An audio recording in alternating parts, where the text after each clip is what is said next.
ನಮಸ್ಕಾರ ಸ್ನೇಹಿತರೆ, ನಾನು ನಾಗೇಶ್ ತಳವಾರ್. ಪ್ರಜಾಸ್ತ್ರ ವೆಬ್ ಪತ್ರಿಕೆಯ ಒಂದು ಕಾರ್ಯಕ್ರಮಕ್ಕೆ ತಮಗೆಲ್ಲರೂ ಸಹಿತನು ಸ್ವಾಗತ. ಸಿಂದಗಿ ತಾಲೂಕಿಗೆ ಸಂಬಂಧಪಟ್ಟಂತೆ ಸದ್ಯ ಸಾಕಷ್ಟು ಬೆಳವಣಿಗೆಗಳು ನಡೀತಾ ಇದ್ದಾವೆ. ಶಾಸಕರು ಮತ್ತು ಮಾಜಿ ಶಾಸಕರ ನಡುವೆ ಸಾಕಷ್ಟು ಆರೋಪ ಮತ್ತು ಪ್ರತ್ಯಾರೋಪಗಳು ನಡೀತಾ ಇದ್ದಾವೆ. ಇತ್ತೀಚೆಗೆ ನಡೆದಂತಹ ಮಾಧ್ಯಮಗೋಷ್ಠಿಯಲ್ಲಿ ಮಾಜಿ ಶಾಸಕರಾದಂತಹ ರಮೇಶ್ ಭೂಷಣೂರ್ ಅವರು ಶಾಸಕರಾದಂತಹ ಅಶೋಕ್ ಮನಗೋಳೂರು ವಿರುದ್ಧ ಸಾಕಷ್ಟು ಆರೋಪಗಳನ್ನು ಮಾಡಿದರು. ಅದರಲ್ಲಿ ಬಹುಮುಖ್ಯವಾಗಿ ಈ ಜಾಗಗಳ ಕಬಳಿಕೆ ಆಗಿರ್ಬೋದು, ಒತ್ತುವರಿಗೆ ಸಂಬಂಧಪಟ್ಟಂತೆ ಆಗಿರ್ಬೋದು, ಅಥವಾ ಬೇರೆ ಬೇರೆ ಆಸ್ತಿಗಳ ದುರ್ಬಳಕೆಗೆ ಸಂಬಂಧಪಟ್ಟಂತೆ ಸಾಕಷ್ಟು ಆರೋಪಗಳು ಮಾಡಿದರು. ಅದರಲ್ಲಿ ಬಹುಮುಖ್ಯವಾಗಿ APMCಯಲ್ಲಿ ಅವರು ತಮ್ಮ ಕಚೇರಿಯನ್ನು ಕಾಂಗ್ರೆಸ್ ಕಚೇರಿಯನ್ನಾಗಿ ಮಾಡ್ಕೊಂಡಿದ್ದಾರೆ.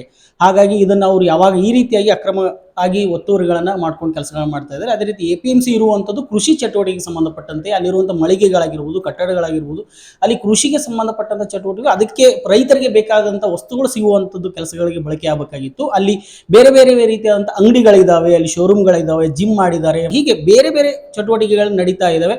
ಅದಕ್ಕೆ ಸಂಬಂಧಪಟ್ಟಂತೆ ಈಗಾಗಲೇ APMC ಆಡಳಿತದವರು ಅಲ್ಲಿರುವಂಥ ಜಾಗಗಳೇನಿದ್ದಾವೆ, ಅಂಗಡಿಗಳಿದ್ದಾವೆ, ಅವರಿಗೆ ನೋಟಿಸನ್ನು ಕೊಡಲಾಗಿದೆ ಅನ್ನುವಂಥ ತಿಳಿದು ಬಂದಿದೆ. ಇದಕ್ಕೆ ಸಂಬಂಧಪಟ್ಟಂತೆ ನಮ್ಮ ಜೊತೆ ಈ ಏನು APMCಗೆ ಆಡಳಿತ ಇದೆ ಅದಕ್ಕೆ ಸಂಬಂಧಪಟ್ಟ ಕಾರ್ಯದರ್ಶಿಗಳಾಗಿರುವಂತಹ BL ಜುಮ್ನಾಳ್ ಸರ್ ಇದ್ದಾರೆ. ಅವರೇ ಹೇಳ್ತಾರೆ ಯಾವೆಲ್ಲ ಕಟ್ಟಡಗಳಿಗೆ, ಯಾವ ರೂಮ್ಗಳಿಗೆ ಅವರು ಈಗಾಗಲೇ ನೋಟಿಸನ್ನು ಕೊಡಲಾಗಿದೆ, ಎಷ್ಟು ದಿನಗಳ ಕಾಲ ಗಡುವನ್ನು ಕೊಡಲಾಗಿದೆ, ಅದು ತೆರವುಗೆ ಸಂಬಂಧಪಟ್ಟಂತೆ ಅವ್ರನ್ನ ಕೇಳೋಣ. ಸರ್, ಈ ನೋಟಿಸು ಅಂದರೆ ಎಷ್ಟು ಮಳಿಗೆಗಳಿದಾವೆ ಇಲ್ಲಿ, ಅಲ್ಲಿ ಕೃಷಿಗೆ ಸಂಬಂಧಪಟ್ಟಂಥ ಚಟುವಟಿಕೆಗಳು ಎಷ್ಟು ನಡೀತಾ ಇದ್ದಾವೆ, ಕೃಷಿಯೇತರ ಚಟುವಟಿಕೆಗಳು ಎಷ್ಟು? ಸರ್, ಇವಾಗ 64 ಮಳಿಗೆಗಳಿದಾವೆ. ನಾವು ಅವರಿಗೆ ಕೃಷಿ ಚಟುವಟಿಕೆಗೆ ಸಂಬಂಧಪಟ್ಟ ವ್ಯಾಪಾರ ಸಲುವಾಗಿ ಕೊಟ್ಟಿದ್ದೆವು. ಕೆಲವೊಂದು ಮಳಿಗೆ ಏನಾಗಿದೆ, ಉದಾಹರಣೆಗೆ ಒಂದು 28 ಮಳಿಗೆ ಬೇರೆ ಬೇರೆ ಉದ್ದೇಶಕ್ಕೆ ಬಳಕೆ ಮಾಡ್ತಾ ಇದ್ದಾರೆ. ಅವ್ರಿಗೆ ತೆರವುಗೊಳಿಸೋಕೆ ನಾವು ಕಾಲಾವಕಾಶ ಕೊಟ್ಟು ನೋಟಿಸ್ ಕೊಡ್ತಾ ಇದ್ದೀವಿ. ಇವಾಗ 3 ನೋಟಿಸ್ ಕೊಟ್ಟು ಅಂತಿಮ ನೋಟಿಸ್ ಕೊಟ್ಟಿದ್ದೀವಿ ಸರ್. ಇವಾಗ ನಮ್ಮಲ್ಲಿ ಹೊಸ ಕಮಿಟಿ ಬಂದಿದೆ. ಕಮಿಟಿಯಲ್ಲಿ ಮೊನ್ನೆ ಚರ್ಚೆ ಆಯಿತು. ಇವತ್ತಿನ ದಿವಸ 11:30 ಗಂಟೆಗೆ ಅವರಿಗೆ ನಾವು ಒಂದು ಮೀಟಿಂಗ್ ಕರೆದಿದ್ವಿ. ಯಾರಿಗೆ? ವ್ಯಾಪಾರಸ್ಥರಿಗೆ. ಲಾಸ್ಟ್ ಆಗಿ ಕುಂಡ್ರಿಸ್ಕೊಂಡು ಹೇಳಿ, ಇಲ್ಲ ಇದು ಕೃಷಿ ಚಟುವಟಿಕೆ ಮಾಡ್ತಿದ್ರು ಮಾಡಿ, ಇಲ್ಲಾಂದ್ರೆ ನೀವು ತೆರವುಗೊಳಿಸ್ರಿ ಅಂತ ಹೇಳ್ಬೇಕಂತ ಉದ್ದೇಶಕ್ಕೆ ಒಂದು ನೋಟಿಸ್ ಕೊಟ್ಟಿದ್ದು. ಬಟ್ ಕಾರಣಾಂತರಗಳಿಂದ ನಾವು ಅದನ್ನು ಮುಂದೂಡಿದ್ವಿ. ನಾಳೆ ಅಥವಾ ನಾಡಿದ್ದು ಮಾಡ್ತೀವಿ ಸರ್. ಅಂದ್ರೆ ಈ ಮಾಜಿ ಶಾಸಕರ ನಡುವೆ ಈ ಆರೋಪ ಆಗೋಕ್ಕಿಂತ ಮೊದಲೇ ಏನಾದ್ರು ತಾವು ನೋಟಿಸ್ ಕೊಟ್ಟಿದ್ರೆ ಅದಾಗ ಈ ಘಟನೆಯಲ್ಲಿ ಆದ ಬಳಕ ನಮ್ಮ ಮುಂಚೆನೇ ಕೊಟ್ಟಿದ್ದೀನಿ. 1 ವರ್ಷದಿಂದ 3 ನೋಟಿಸ್ ಕೊಟ್ಟಿದ್ದೀನಿ. ಕೊಟ್ಟು ಅಂತಿಮ ನೋಟಿಸ್ನು ಕೊಟ್ಟಿದ್ದೀನಿ. ಕೊಟ್ಟು ಕಿಶನ್ ತೆರವುಗೊಳಿಸ್ಬೇಕಂತ ಹೇಳಿದೆ. ಅವ್ರು ಕೆಲವೊಂದು ಉತ್ತರನೂ ಕೊಟ್ಟರು. ಇಲ್ಲ, ನಾವು ಶಾಸಕ ಕೊಡ್ತೀವಿ, ನಾವು ತೆರವುಗೊಳಿಸ್ತೀವಿ, ಬೇರೆ ಬೇರೆ ಕಾರಣ ಕೊಟ್ಟಿದ್ದಾರೆ. ಬಟ್ ಸಮಂಜಸ ಅನಿಸಿಲ್ಲ. ಅದಕ್ಕೆ ನಾವು ಅವ್ರನ್ನ ತೆರವುಗೊಳಿಸ್ಬೇಕಂತ ಹೇಳಿ ಇವತ್ತು ಮೀಟಿಂಗ್ ಮಾಡ್ಬೇಕಂತ ಮಾಡಿದ್ದೆ ಸರ್.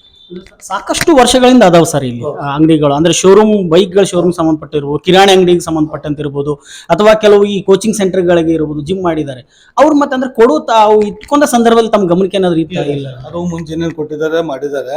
ಬಟ್ ನನ್ನ ಗಮನಕ್ಕೆ ಬಂದಾಗ ನಾನು ಏನು ಮಾಡಿದೆ, ಇದು ನಮ್ಮ ಕೃಷಿ ಚಟುವಟಿಕೆ ಅಲ್ಲ, ನಾವು ಕೊಟ್ಟಿದ್ದು ಉದ್ದೇಶಕ್ಕೆ ಬಿಟ್ಟು ಬೇರೆ ಬಳಕೆ ಮಾಡ್ತಾ ಇದ್ರೆ ಇದನ್ನು ತೆರವುಗೊಳಿಸ ನೋಟಿಸ್ ಕೊಟ್ಟಿದ್ದೀನಿ ಸರ್. ಕೊಟ್ಟು ಇವಾಗ ನಾವೇನೈತಿ ಕಷ್ಟವಾಗಿ ಅವ್ರನ್ನ ಹೊರಗಡೆ ಹಾಕ್ಬೇಕಂತ ನಿರ್ಧಾರ ತಗೊಂಡಿದ್ದೀವಿ ಸರ್.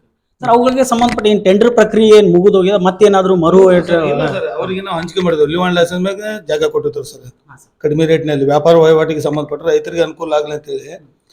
ಮುಂಚೆ ನೋಡಿ ಸರ್, 200 ರೂಪಾಯಿದಂಗೆ ಸ್ಕ್ವೇರ್ ಫೀಟ್ ಕೊಡಿ, ಇವಾಗ 600 ರೂಪಾಯಿ ಆಗಿದೆ ಸ್ಕ್ವೇರ್ ಫೀಟಿಗೆ. ನಾವು ಕೊಡುವ ಉದ್ದೇಶ ಏನು, ರೈತರಿಗೆ ಅನುಕೂಲ ಆಗಲಿ, ವ್ಯಾಪಾರಸ್ಥರು ಬರಲಿ, ಬಂದು ರೈತರ ಮಾಲ್ ಖರೀದಿ ಮಾಡಲಿ ಅಂತ ಉದ್ದೇಶ ಕೊಟ್ಟಿರ್ತೀವಿ. ಅದು ಬೇರೆ ಬೇರೆ ಚಟುವಟಿಕೆಗೆ ಉಪಯೋಗ ಆಗ್ತದೆ. ಅದನ್ನು ನಾವು ತೆರವುಗೊಳಿಸ್ಬೇಕಂತ ನಾವು ಇದು ಮಾಡ್ತಾ ಇದ್ದೀವಿ ಸರ್. ಇದಕ್ಕೆ ಸಂಬಂಧಪಟ್ಟಂತೆ ಏನ್ರಿ ಮತ್ತೆ ರಾಜಕೀಯ ಒತ್ತಡಗಳು ಏನಾದ್ರು ಬಂದ್ರೆ ಮುಂದೆ ಹಂಗೆ ಮುಂದುವರಿಯುತ್ತೋ ಅಥವಾ ತೆರವಾಗೋದು ಖಂಡಿತ? ಈ ರಾಜಕೀಯ ಒತ್ತಡ ಇದರಲ್ಲಿ ಏನೂ ಇಲ್ಲ. ನಾನು ಶಾಸಕರಿಗೆ ಆಲ್ರೆಡಿ 3 ನೋಟಿಸ್ ಕೊಟ್ಟಿದ್ದೀನಿ. ಶಾಸಕರಿಗೆ ನಾನು ಫೋನ್ ಮಾಡಿದೆ, ಸರ್ ನಾನು ಮೀಟಿಂಗ್ ಕರೀತಾ ಇದ್ದೀನಿ, ತಮ್ಮ ಅಂಗಡಿಯಲ್ಲಿ ಒಂದು ಕಾಂಗ್ರೆಸ್ ಕಚೇರಿ ಇದೆ, ಆಮೇಲೆ ಜಿಮ್ ಇದೆ, ಅದನ್ನು ತೆರವುಗೊಳಿಸ್ಬೇಕು. ಅವರು ಸ್ಪಂದಿಸಿದ್ರು. ಸರಿ ಸರ್, ನಾನು ತಗೋತೀನಿ, ನೀವು ಮುಂದಿನ ನಿಮ್ಮದೇನು ಕ್ರಮ ನೀವು ಮಾಡ್ಕೊರಿ ಅಂತ ಹೇಳಿದ್ದಾರೆ. ಉಳಿದ ಅಂಗಡಿ ಮಾಲೀಕರು ಏನು ಹೇಳಿದ್ದಾರೆ? ಉಳಿದ ಅಂಗಡಿ ಮಾಲೀಕರು ಕೆಲವೊಂದು ಮಂದಿ ಕಾರಣ ಕೊಟ್ಟಿದ್ದಾರೆ ಸರ್. ಅವರಿಗೆ ನಾವು ಫಸ್ಟ್ ನೋಟಿಸ್ನಲ್ಲೇ ಹೇಳಿದ್ವು, 7 ದಿನ ಒಳಗೆ ನಿಮ್ಮ ಲಿಖಿತ ಹೇಳಿಕೆ ಕೊಡುವಂತ. ಅವ್ರ ಹೇಳಿಕೆ ನಮಗೆ ಸಮಂಜಸ ಅನ್ಸಿಲ್ಲ ಸರ್.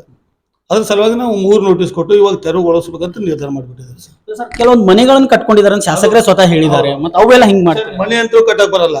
ಇವರಿಗೆ ಟೈಮ್ ಕೊಟ್ಟು ಒಂದು ವಾರ 15 ದಿನ ಟೈಮ್ ಕೊಟ್ಟು ಅವ್ರನ್ನ ಹೊರಗಡೆ ಹಾಕ್ಬೋದು.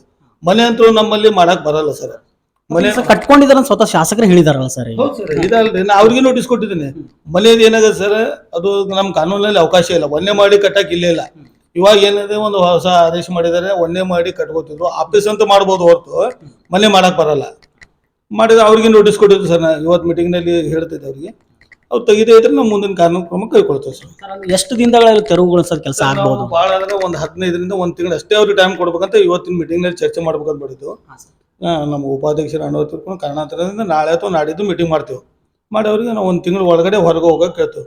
ಮಾಡದೇ ಇದ್ರೆ ನಮ್ಮದು ಕಾನೂನು ಪ್ರಕಾರ ಏನು ಕ್ರಮ ಕೈಗೊಳ್ತೀವಿ. ಸಿಂದಗಿ ಜನತೆ ಅದು ಭರವಸೆ ಇಟ್ಕೊಳ್ಬೋದಾ ಸರ್, ಅಲ್ಲಿ ಅಕ್ರಮವಾಗಿರುವಂಥ ತೆರವುಗಳನ್ನು 100% ಸರ್. ಇವಾಗ ನೋಟಿಸ್ ಅಂತೂ 3 ನೋಟಿಸ್ ಹೋಗಿ, ಅಂತಿಮ ನೋಟಿಸ್ ಹೋಗಿರೋ ನಾವು ತೆರವುಗೊಳಿಸೋದು. ಆದಷ್ಟು ದಯವಿಟ್ಟು ನಮ್ಗೆ ಸಹಕಾರ ಕೊಟ್ಟು ತಾವಾಗೇ ಇದನ್ನು ತೆರವುಗೊಳಿಸಿದ್ರೆ ಭಾಳ ಒಳ್ಳೆಯದು. ನಮ್ಮ ಅಭಿಪ್ರಾಯ ಸರ್.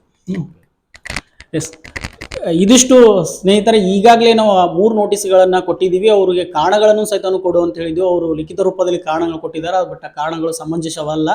ಏನು ಈ ರಾಜಕೀಯ ಆರೋಪ ಪ್ರತ್ಯಾರೋಪಗಳು ನಡೀಕ್ಕಿಂತ ಪೂರ್ವದಲ್ಲಿಯೇ ನಾವು ಈಗಾಗಲೇ ನೋಟಿಸ್ಗಳನ್ನು ಕೊಟ್ಟಿದ್ದೀವಿ. ಹಾಗಾಗಿ ಅವರು ಸ್ವಯಂ ಪ್ರೇರಿತವಾಗಿ ತೆರವುಗೊಳಿಸ್ಕೊಂಡ್ರೆ ಅದು ತುಂಬ ಒಳ್ಳೆಯದು. ಇಲ್ಲದೆ ಹೋದರೆ ನಾವು ಮುಂದಿನ ರೀತಿ ಏನು ನಮ್ಮ ಕಾನೂನು ಕ್ರಮಗಳಿದೆ ಅದನ್ನು ತೆಗೆದುಕೊಳ್ತೀವಿ ಅಂತ ಹೇಳ್ಬಿಟ್ಟು ಕಾರ್ಯದರ್ಶಿಯಿಂದ BL ಜುಮ್ನಾಳ್ ಸರ್ ಹೇಳಿದ್ದಾರೆ. ಪ್ರಜಾಸ್ತ್ರ ವೆಬ್ ಪತ್ರಿಕೆಯಲ್ಲಿ ಬರ್ತಾ ಇರುವಂಥ ಸುದ್ದಿಗಳು ತಮಗೆ ಇಷ್ಟವಾದಲ್ಲಿ ಲೈಕ್ ಮಾಡಿ, ಶೇರ್ ಮಾಡಿ, ಸಬ್ಸ್ಕ್ರೈಬ್ ಮಾಡಬೇಕಂತ ಬೆಂಬಲ ನೀಡಬೇಕಂತ ಕೇಳ್ಕೊಳ್ತಾ ಇದ್ದೀನಿ. ಧನ್ಯವಾದಗಳು.